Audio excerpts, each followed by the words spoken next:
سورہ لقمان مکی صورت ہے۔ ہجرت سے پہلے اس کا نزول ہوا۔ قرآن پاک کی ترتیب کے اعتبار سے اس کا نمبر 31 ہے، اور قرآن پاک کے نزول کے اعتبار سے اس کا نمبر 57 ہے۔ اس میں 34 آیتیں اور 4 رکوع ہیں۔ بعض مفسرین نے فرمایا کہ سورہ لقمان پوری مکی صورت ہے، لیکن اس میں 2 آیتیں مدنی ہیں، اور وہ 2 آیتیں وَلَوْ أَنَّ مَا فِي الْأَرْضِ سے شروع ہوتی ہیں۔ اس سورہ مبارکہ میں 548 کلمات ہیں اور 2110 حروف ہیں۔ بسم اللہ الرحمن الرحیم، اللہ کے نام سے شروع جو نہایت مہربان رحم والا۔ الف لام میم، حروف مقطعات جن کے معنی اللہ جانتا ہے اور اللہ کی عطا سے اس کے محبوب صلی اللہ علیہ وآلہ وسلم جانتے ہیں۔ تلک آیات الکتاب الحکیم، یہ حکمت والی کتاب کی آیتیں ہیں۔ ہدی و رحمت للمحسنین، ہدایت اور رحمت ہیں نیکوکاروں کے لیے۔ یعنی قرآن مجید فرقان حمید کی آیات حکمت والی ہیں، اور جو محسنین ہیں، نیکی کرنے والے ہیں، ان کے لیے ہدایت اور رحمت ہیں۔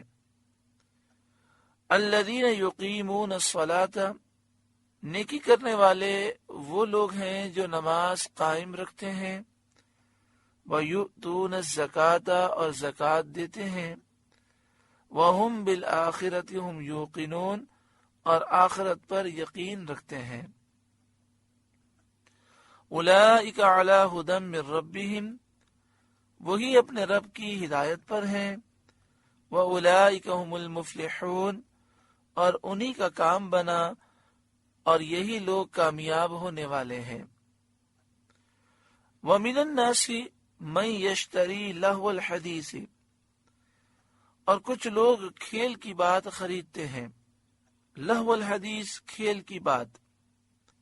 اعلیٰ حضرت امام اہل سنت امام احمد رضا علیہ الرحمہ کے خلیفہ صد الافاضل حضرت علامہ مولانا سید نعیم الدین مراد آبادی علیہ الرحمہ تفسیر خزائن العرفان میں لکھتے ہیں، لہون یعنی کھیل ہر اس باطل کو کہتے ہیں جو آدمی کو نیکی سے اور کام کی باتوں سے غفلت میں ڈالے۔ تو جو کہانیاں اور افسانے اور جو کھیل کود انسان کو نیکی سے دور کر دے اور کام کی چیزوں سے، کام کی باتوں سے غفلت میں ڈال دے، غفلت پیدا کرے، وہ لہون ہے، وہ کھیل ہے، اور یہ باطل ہے۔ اب ہمیں یہ غور کرنا چاہیے کہ وہ کون کون سی چیزیں ہیں جنہوں نے ہمیں غفلت میں ڈالا ہے۔ بہت سے لوگ ٹی وی دیکھتے ہیں، مختلف چینل دیکھتے ہیں، بہت سے لوگ انٹرنیٹ کا استعمال بہت کثرت سے کرتے ہیں، فیس بک اور واٹس ایپ کے ذریعے اور دیگر سافٹ ویئر کے ذریعے وہ انٹرنیٹ سے فائدہ اٹھاتے ہیں۔ لیکن یہ سوچنا چاہیے کہ یہ جو ہم کام کر رہے ہیں یہ کتنا ہمارے لیے ضروری ہے۔ کہیں ایسا تو نہیں کہ جو ضروری کام ہے، جو کام کی بات ہے، اسے چھوڑ کر ہم کسی غیر ضروری چیز میں لگے ہیں؟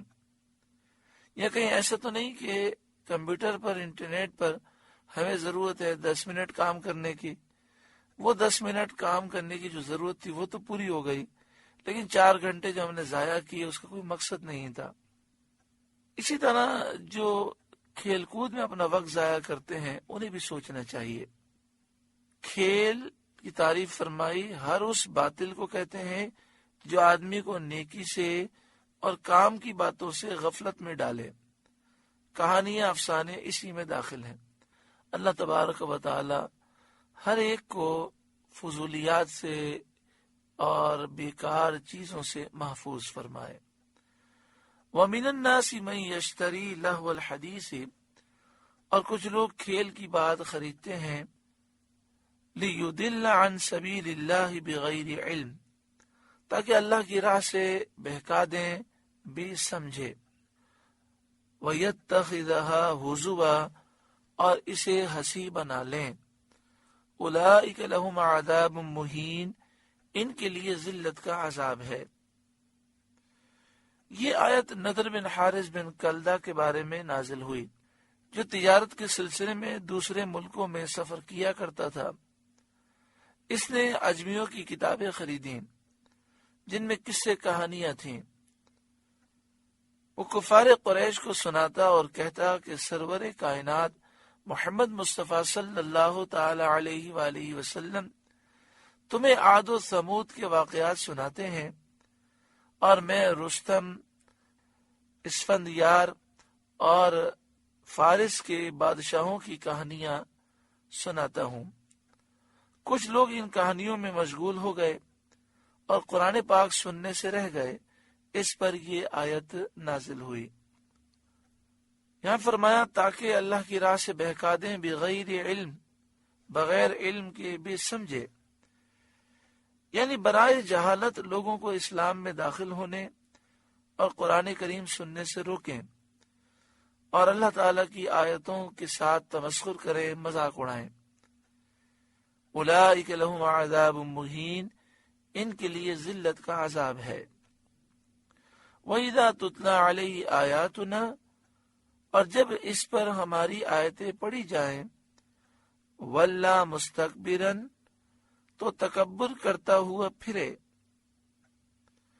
اور ان آیات کی طرف توجہ نہ کرے، التفات نہ کرے، كَأَن لَّمْ يَسْمَعْهَا، جیسے انہیں سنا ہی نہیں، كَأَنَّ فِي أُذُنَيْهِ وَقْرًا، جیسے اس کے کانوں میں وقر ہے، یعنی وہ گویا کہ بہرا ہے، ایسی کان میں رکاوٹ ڈلی ہوئی ہے کہ جس نے کان کو بالکل سیل پیک کر دیا ہے، کوئی آواز ہی نہیں جاتی، ایسا یہ قرآن پاک سننے سے بہرا ہو گیا۔ فَبَشِّرْهُ بِعَذَابٍ أَلِيمٍ، تو اسے دردناک عذاب کی خوشخبری سنا دو۔ ان الذین آمنوا، بے شک وہ لوگ جو ایمان لائے، وعملوا الصالحات، اور اچھے کام کیے، لہم جنات النعیم، ان کے لیے چین کے باغ ہیں، خالدین فیہا، ہمیشہ ان میں رہیں گے، وعد اللہ حقا، اللہ کا وعدہ ہے سچا، وہو العزیز الحکیم، اور وہی عزت و حکمت والا ہے۔ خلق السماوات بغیر عمد ترونہا، اس نے آسمان بنائے بغیر ایسے ستونوں کے جو تمہیں نظر آئیں، یعنی کوئی ستون نہیں ہے، تمہاری نظر خود اس کی گواہ ہے کہ اللہ تعالیٰ نے بغیر ستونوں کے آسمان بنائے۔ وَأَلْقَى فِي الْأَرْضِ رَوَاسِيَ، اور زمین میں ڈالے لنگر، بلند پہاڑوں کے لنگر ڈالے، ان تمید بکم، کہ تمہیں لے کر نہ کانپے، یعنی یہ پہاڑوں کے لنگر اس لیے ڈالے تاکہ زمین کا بیلنس آؤٹ نہ ہو، زمین میں جنبش پیدا نہ ہو۔ وَبَثَّ فِيهَا مِن كُلِّ دَابَّةٍ، اور اس میں ہر قسم کے جانور پھیلائے۔ وَأَنزَلْنَا مِنَ السَّمَاءِ مَاءً، اور ہم نے آسمان سے پانی اتارا، اپنے فضل سے، اپنے کرم سے بارش کی۔ فَأَنبَتْنَا فِيهَا مِن كُلِّ زَوْجٍ كَرِيمٍ، تو زمین میں ہر نفیس جوڑا اگایا، یعنی عمدہ قسم کے نباتات پیدا کیے، پودے، درخت، بیلیں، فصلیں، پھل، پھول، میوے، سبزیاں، اناج۔ فَأَنبَتْنَا فِيهَا مِن كُلِّ زَوْجٍ كَرِيمٍ، تو زمین میں ہر نفیس جوڑا اگایا۔ هَذَا خَلْقُ اللَّهِ، یہ تو اللہ کا بنایا ہوا ہے جو تم دیکھ رہے ہو۔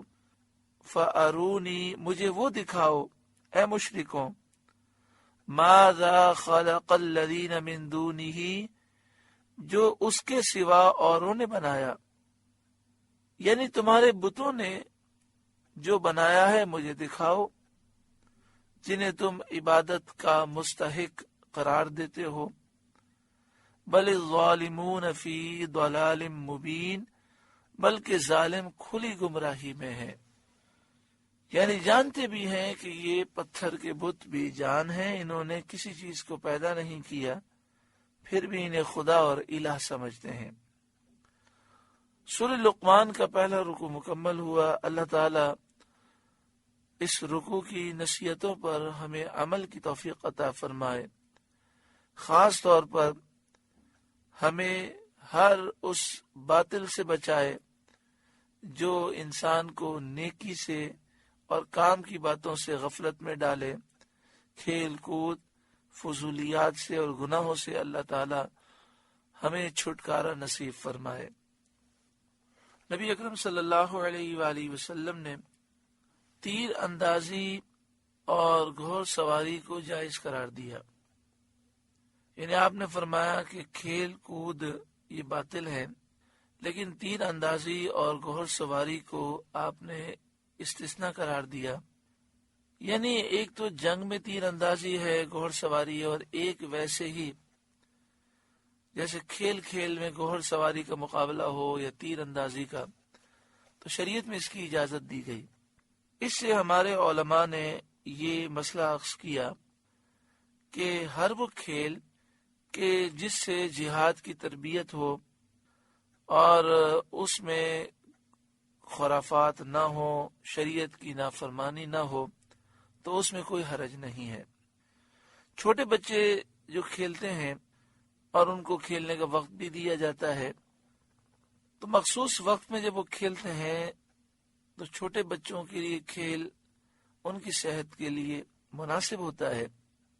تو وہ کھیل جن میں بھاگ دوڑ ہے، جس سے ان کے جسم توانا ہوتے ہیں اور ذہن فریش ہوتے ہیں، اور ایک مخصوص وقت میں چھوٹے بچے کھیلتے ہیں، اس کی اجازت دی گئی ہے۔